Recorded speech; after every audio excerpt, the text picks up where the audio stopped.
ఓం శ్రీకృష్ణ పరబ్రహ్మణే నమః. కృష్ణం వందే జగద్గురుం. ఓం గం గణాధిపతయే నమః.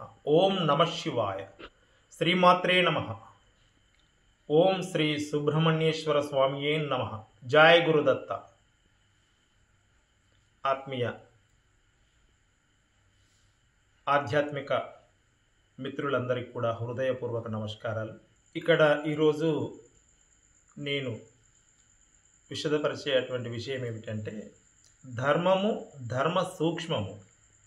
అంటే ధర్మము ధర్మ సూక్ష్మము ఈ రెంటి మధ్యలో లౌక్యము అనేటువంటిది కూడా అతి ప్రాధాన్యమైనటువంటిది, ముఖ్యమైనటువంటిది. ఈ ధర్మము అనేటువంటిది ఎప్పుడు ఒకే రీతిలో ఉండదు. అది కాలమాన పరిస్థితులను బట్టి ఆ ధర్మం యొక్క రూపు మారుతూ ఉంటుంది. తర్వాత ధర్మము అనేటువంటిది ఎప్పుడు ఒకే రీతిలో ఉండదు. దాన్ని ఎలా ఆచరించాలి, కావలసిన లౌక్యం ఏమిటి అనేటువంటి అంశం మీద భారతంలో ఒక చిన్న కథ ఉంది. ఈ కురుక్షేత్ర సంగ్రామం జరిగిపోయిన తర్వాత ధర్మరాజు రాజ్యం చేస్తున్నటువంటి రోజుల్లో చాలా సుభిక్షంగా ఎంతో గొప్పగా పరిపాలిస్తున్నటువంటి సందర్భంలో ఒక బ్రాహ్మడు ఆ యొక్క ధర్మరాజును కలిసి తన యొక్క దీనస్థితిని తెలియపరుచుకొని ఏదో కొంత సహాయం పొందాలనేటువంటి ఆలోచనతోని ధర్మరాజు దగ్గరికి వస్తాడు. వచ్చి ధర్మరాజు దర్శనం చేసుకొని తిరిగి వెళ్తున్నటువంటి సందర్భంలో భీమసేనుడు ఎదురవుతాడు. అప్పుడు భీముడు ఆ యొక్క బ్రాహ్మణుని చూసి నమస్కరించి, అయ్యా విప్రోత్తమ, మీరు ఎందుకోసమై వచ్చారు అని చెప్పి ప్రశ్నించగానే, అయ్యా నేను రాజదర్శనం కోసం వచ్చాను అని చెప్పి ఆ బ్రాహ్మడు వివరిస్తాడు. వెంటనే మరి మీరు వచ్చినటువంటి కార్యం నెరవేరినదా, మీ కోరిక తీరిందా అని చెప్పి భీముడు ప్రశ్నిస్తాడు.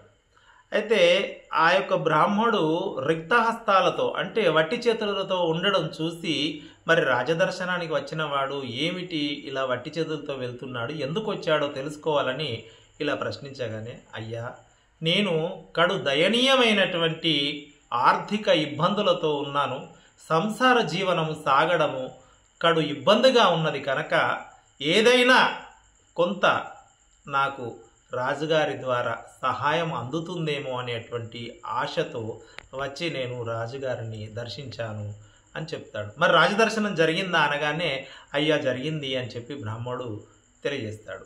వెంటనే మరి రాజదర్శనం జరిగినప్పుడు మరి మా అన్నగారు అని అనకుండా రాజుగారు ఏమన్నారు, మహారాజు ఏమన్నారు అని అంటాడు.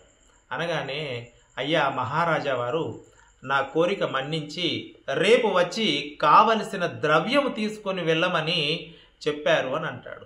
అయితే ఇక్కడ ఆ రాజ్యంలో ఒక విజయ గంట అని ఉంటుంది. ఆ దర్బార్ ప్రాంగణంలో ఒక విజయ గంట అని ఉంటుంది. అది ఆ యొక్క రాజుగారి యొక్క ఉద్దేశం ఏమిటి అంటే ఆ రాజ్యంలో ఎవరు విజయం సాధించినా ఆ గంట కొట్టాలి. ఆ గంట కొట్టినప్పుడు రాజుగారు దర్బార్లో అతన్ని పిలిపించి సమావేశపరిచి అతడు సాధించిన విజయం ఏమిటో, ఆ విజయ ఘనకార్యం ఏమిటో తెలుసుకొని ఆనందించేవాడు. ఇది నిత్యకృత్యంగా జరుగుతున్నటువంటి ఒక అంశం అక్కడ. అయితే ఎప్పుడైతే బ్రాహ్మడు రాజుగారు రేపు వచ్చి కావలసిన ద్రవ్యం తీసుకొని వెళ్ళమన్నారు అని అనగానే భీముడు వెళ్ళి ఆ యొక్క విజయ గంట మ్రోగిస్తాడు.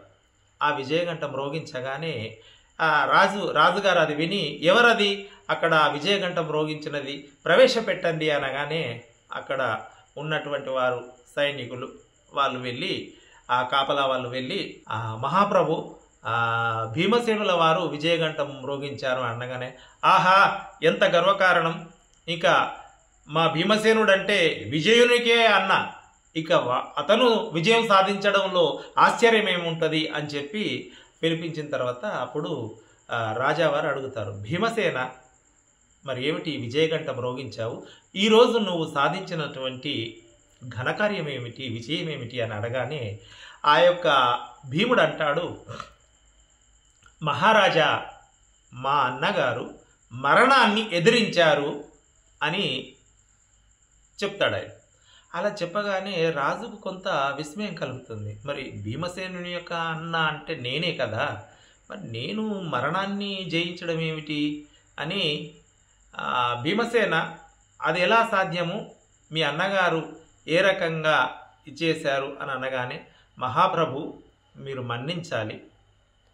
ఈ విప్రోత్తముడు మీ దర్శనానికై వచ్చారు కదా, అప్పుడు మీరేమన్నారు అని అంటే, అవును ఇతడు ఇంతకుముందే వచ్చాడు కదా, అతనికి కావలసిన ద్రవ్యం ఏదో రేపు వచ్చి తీసుకొని వెళ్ళమన్నాను నేను అని అంటాడు. అనగానే, అయ్యా మహాప్రభు, రేపటి వరకు మీరు జీవించే ఉండగలరని, లేదా ఈ రాజ్యము ఈ బ్రాహ్మడు ఇదంతా కూడా రేపటి వరకు స్థిరంగా ఉండగలదు అనేటువంటి పూర్తి విశ్వాసం, నమ్మకం మీకు ఉంది కనుకనే మీరు అలా చెప్పగలిగారు. ఆ రకంగా మరి ఒక రాజుగా మీరు అలా చెప్పినప్పుడు మీరు పరోక్షంగా మా అన్నగారే కనుక మీరు మరణాన్ని జయించారని నేను విజయగంట మోగించాను అని తెలియజేస్తాడు. ఆ రకంగా చెప్పగానే అప్పుడు మహాప్రభులు మన్నించాలి, మీ యొక్క అనుమతి లభిస్తే నేను ఈ బ్రాహ్మణునికి ఎంతో కొంత సహాయం చేయాలనేటువంటి సంకల్పంతో ఉన్నాను, మీ ఆజ్ఞ కోసం ఎదురు చూస్తున్నాను అని అంటాడు. అన్నప్పుడు సరే, వెంటనే రాజుగారు బ్రాహ్మణునికి కావలసిన ద్రవ్యం ఇచ్చి పంపిస్తాడు.